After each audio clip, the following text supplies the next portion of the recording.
আমরা এসেছি আজকে আমাদের পশ্চিমবাংলার মৃৎশিল্পী যারা মাটি দিয়ে বিভিন্ন রকম প্রকল্প তৈরি করেন এবং এই ভারতের এবং পশ্চিমবাংলার ঐতিহ্য, সবচেয়ে বড় ঐতিহ্য যে মৃত্তিকা, সেই মৃত্তিকা শিল্পীর একজনের বাড়িতে যারা এই মাটির ভাঁড় বা খুঁড়ি যাই বলুন না কেন তৈরি করে, ওনার কাছে আমরা এসেছি। ওনার থেকে আমরা কিছু বক্তব্য নেব, তারপরে আমরা জানবো যে কি করে আসে মাটি, কোথা থেকে আসে এবং কিভাবে এই জিনিস তৈরি হয় এবং কিভাবে আমরা এর পরিকল্পিতভাবে কিভাবে আমাদের ব্যবসা হয় সেগুলো আমরা জানবো। পশ্চিমবাংলার বুকে এই রকম শিল্প আমরা আজ পর্যন্ত বহু কাল ধরে যুগান্ত ধরে এই শিল্প আছে। এই শিল্পটা আজকে বিলুপ্তর দিকে কেন এই জায়গায় এসেছে, ওনার থেকে সেই বক্তব্যটাই শুনবো। এবারে বন্ধ করুন। নমস্কার। নমস্কার। আপনার নাম বলুন প্রথমে। আমার নাম হচ্ছে কালীপ্রসাদ প্রজাপতি। কালীপ্রসাদ প্রজাপতি। আপনি এখানে কত বছর আছেন? আমার জন্ম এখানে 14 নম্বর ওয়ার্ডে হয়েছে। আচ্ছা। এটা আগে আমার জন্মের সময় এটা ওয়ার্ড 15 ছিল। আচ্ছা আচ্ছা। অনেক দিন কর্পোরেশন ইলেকশন হয়নি, তারপরে এই ওয়ার্ডটা 14 নম্বর হয়েছে। 14 নম্বর। আমি এখানে চলে এসেছি। আমি আগে থাকতাম ম্যাচেস ফ্যাক্টরি ওইদিকে। ম্যাচ ফ্যাক্টরি মানে যে ঝর্ণা ঘি আছে, ঝর্ণাঘির পাশের বাড়িটায় আমার জন্ম হয়েছে। ওইখান থেকে আমরা এখানে এসেছি। তার মানে আপনারা পশ্চিমবাংলা থেকেই জন্মেছেন? পশ্চিমবাংলা থেকেই জন্মেছেন। তাহলে আপনার Aadhaar card, voter card, PAN card সবই এই পশ্চিমবাংলার বুকে, কলকাতা পশ্চিমবাংলার বুকে। আচ্ছা, আপনারা এই মাটির শিল্প কত বছর ধরে করছেন? আপনার জন্মের আগের থেকে? হ্যাঁ, আমার জন্মের আগে তো আমার ঠাকুর দাদাও করে গেছেন। হ্যাঁ, তারপরে আমার বাবা করেছেন। আচ্ছা। হ্যাঁ, এবার আমি এখান থেকে হায়ার সেকেন্ডারি পাস করে, আচ্ছা, হ্যাঁ, জয়পুরিয়া কলেজে অ্যাডমিশন নিয়েছিলাম। আচ্ছা। কিন্তু কলেজটা করতে পারলাম না। আচ্ছা।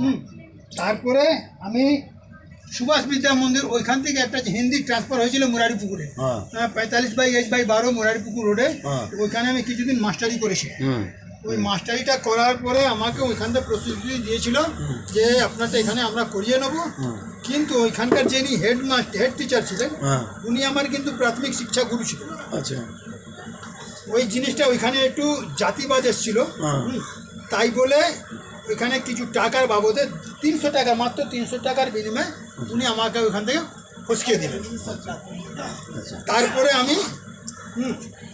তারপরে আমি আর কোনো চান্স পাইনি কোনো জায়গায়। তাই আমি 74 থেকে মোটামুটি আমি এই ব্যবসাতে নেমে রয়েছি। এই মাটিটা আপনারা কোথা থেকে নিয়ে আসেন? এই মাটি আগে আসতো ভায়া গঙ্গা হয়ে। আচ্ছা। নৌকো করে। তো নৌকো প্রায় ডুবে যেত, অনেক ক্ষয়ক্ষতি হতো ওদের। তারপরে আস্তে আস্তে ওই নৌকোর মাটি, গঙ্গার মাটি বন্ধ হয়ে গেল। আচ্ছা। জোয়ার ভাটা হতো, ওইখান থেকে মাটিটা কাটানো হতো। আচ্ছা। এবার ওইখান থেকে যখন আস্তে আস্তে বন্ধ হয়ে যায়, তখন এই মাটি আরম্ভ হয়ে যায় আমাদের এইখান থেকে, ক্যানিং থেকে। ক্যানিং বাসন্তীর মাটি? হ্যাঁ, তাই তো। ক্যানিং, ওইখান থেকে কালো গুঁড়ো আছে, হেনতেন আরও নানান জায়গায় আছে, ওইখান থেকে আসতো। এবার ওইখান থেকে আস্তে আস্তে এক জায়গায় মাটি খোঁড়া হলো আপনার এই যে ডায়মন্ড থেকে এখন মাটি আসছে। মাটির প্রায় প্রবলেম হয়ে যায়। হ্যাঁ, অনেক পুলিশ হয়রান করে। এখন আজকে আমাদের এই মাটির পরিস্থিতি প্রায় 1 মাস ধরে খুবই সমস্যা, মাটি বন্ধ হয়ে গেছে। হ্যাঁ, তাই বলে আমাদের এই ব্যবসা একেবারে চৌপাট হয়ে গেছে, ব্যবসাটা একবারই বন্ধ হয়ে গেছে। হ্যাঁ, আর কাজ করা যাচ্ছে না, মাটি নেই আমাদের কাছে বলে আমরা আজকে, হ্যাঁ, মাননীয় আমার এখানকার মুখ্যমন্ত্রী শুভেন্দু অধিকারীর কাছে আমরা একটা ডেপুটেশন দেবো। আচ্ছা। হ্যাঁ, আপনাদের ডেপুটেশনটা কটার থেকে? আমাদের এখান থেকে বলেছে আমরা 11টা থেকে বেরোবো। 11টা থেকে? কোথা থেকে হবে? আমাদের রামলীলা ময়দান, মৌলালি। আচ্ছা, রামলীলা ময়দান থেকে আপনাদের আজকে ডেপুটেশন হবে। আপনাদের কি ইয়ে আছে? আমাদের এই মাটির দাবি আছে, তারপরে ভাড়ের জন্য অনেক রকমের ব্যবস্থা নেওয়ার জন্য, মাটি যেন এই মৃৎশিল্পীটা বেঁচে থাকুক, তার জন্য আমরা সরকারকে জানাবো।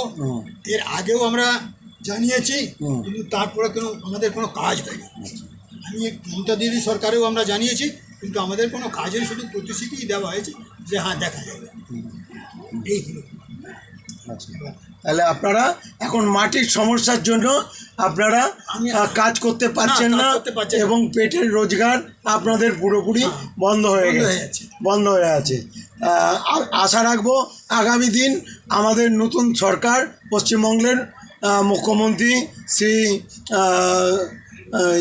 শুভেন্দু অধিকারী এবং নরেন্দ্র মোদীজি এনারা যৌথ উদ্যোগে, যৌথ ইঞ্জিনের সরকার সেহেতু আমাদের যৌথ উদ্যোগে এই শিল্পীকে বাঁচিয়ে রাখার দায়িত্ব এই সরকারের। আশা রাখবো যে ওনারা যেন বাঁচিয়ে রাখতে পারেন এই শিল্পীদের বাঁচিয়ে রাখতে পারেন, এইটাই আমরা আশা রাখবো, আশা করছি। আচ্ছা, আপনাদের কোন থেকে যাচ্ছেন? আপনারা কোন সংস্থা থেকে যাচ্ছেন? আমাদের West Bengal earth part maker welfare association.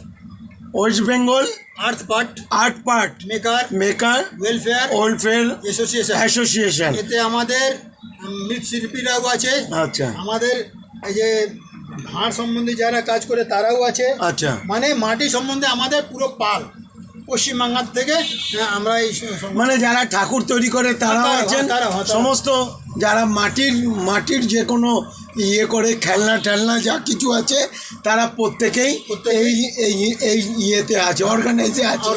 অতএব আজকে আপনারা নবান্ন অভিযান করছেন 11টা থেকে আপনারা যাবেন।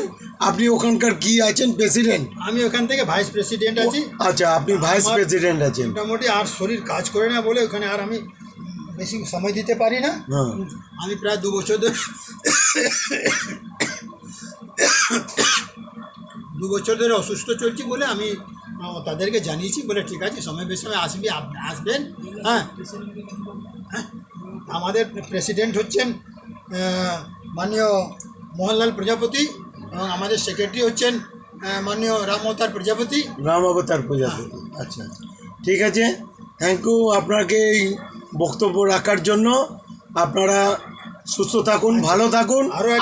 হ্যাঁ বলুন। আরও একটা ভালো কথা বলুন। আমাদের উত্তরপ্রদেশে আমাদের কুম্ভকারের জন্য এই বিজেপি সরকার প্রতি গ্রামে অঞ্চলে একটা পুকুর দিয়েছে। আচ্ছা, যাতে আপনি এপ্রিল মাস থেকে জুন মাস পর্যন্ত আপনার মাটি ওইখান থেকে নিতে পারেন ফ্রি অফ কস্ট। এটা সরকারের তরফ থেকে ঘোষণা, আমার যোগী সরকারের তরফ থেকে ঘোষণা এটা করেছে যোগী সরকার। উত্তরপ্রদেশে মুখ্যমন্ত্রী মৃত শিল্পীদের জন্য পুকুর কেটে দিয়েছেন এবং ওখান থেকে মাটি নেওয়ার প্রকল্প করেছেন এবং ফ্রি অফ কস্টে, 1 পয়সা সেখানে প্রয়োজন হচ্ছে না। তা আমরাও চাইবো, পশ্চিমবাংলার কাছে অনুরোধ করব এই সরকারের কাছে যে এই মৃত শিল্পীকে বাঁচানোর জন্য, এবং আমাদের নরেন্দ্র মোদীজিকে বলবো এই শিল্পীদের বাঁচিয়ে রাখার জন্য। এটা আমরা আজকে অঙ্গীকার করব এবং অনুরোধ করব যে আপনারা এই শিল্পীদের বাঁচিয়ে রাখবেন। এই বলে আমি শেষ করব। Take the action. Rudra Dibyendu Shankar Bhattacharya. নমস্কার। বন্দে মাতরম। भारत माता की जय।